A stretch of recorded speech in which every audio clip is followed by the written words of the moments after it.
Stardew Valley is one of the greatest indie games ever created. Made by solo developer Concerned Ape, the game has gone on to sell over 30 million copies, and it's a very cozy game that sits comfortably in many people's hearts. This game is considered to be a masterpiece by many, including myself. However, there are always some people out there who will find some ridiculously absurd reason to hate on a video game. These people will go online onto sites such as Metacritic to share their thoughts in the form of outrageously bad negative reviews, and reading through these reviews can often be pretty funny, and I love sharing these reviews with you lot. So with that being said, here are 8 hilariously bad reviews for Stardew Valley. Let's start off with Aspar's review, who gave Stardew Valley a 1 out of 10. The worst that can have tried. I regret a lot, and all because a friend recommended it to me. An indie with the same mediocre and poor design that all indies have. And the typical farm game where you do every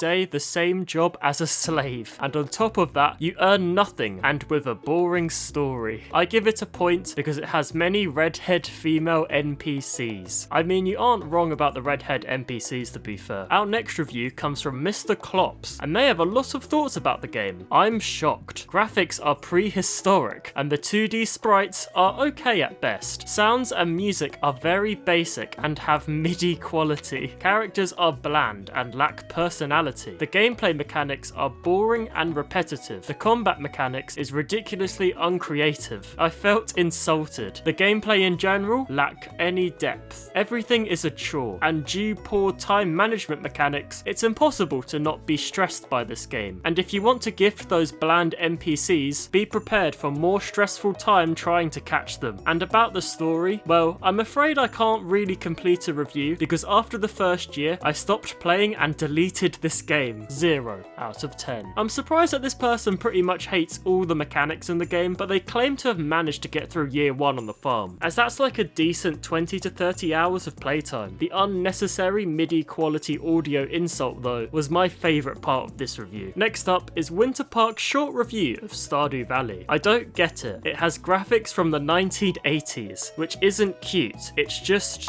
it involves a large amount of formulaic grinding to water plants, mine bits of rock, and collect other random crap, much like what I imagine Farmville is like. 2 out of 10. I'm placing my bets that this review was definitely written by some kid who was not born in the 1980s. Just because a modern game has gone for a pixel art style, that doesn't mean the game has bad graphics. Stardew Valley has some of the most beautiful pixel art I've seen in a game. Hatwox thankfully agrees with me by saying that Stardew Valley is a good looking game, but he still has a major problem with the game. So the problem with this piece of is that it is kind of good looking, but there is no point in playing it. Why do you do the things you do? Do they challenge you? Are you thinking it like a giant business puzzle? Nah, it's just plant whatever you want. You'll get money anyway. Oh, and once your energy bar is done, you are done. So just waste the day and sleep or talk to NPCs, yeah? That's why I got it. To read bull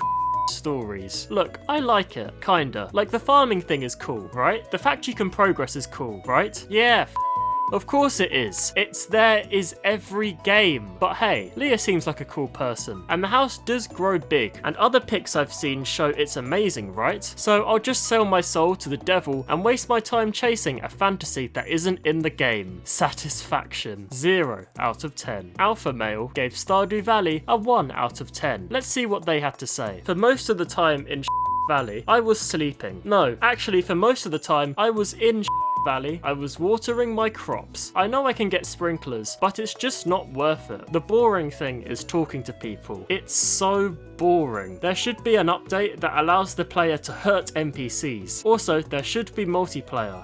Valley is a finished game with lots of content missing. I mean, with a name like Alpha Male, you were kind of expecting this to be a god-awful review. Abroni Plays has awarded Stardew Valley with a 0 out of 10. Actual trash. It's passing out and losing your gold on your own property that did it for me.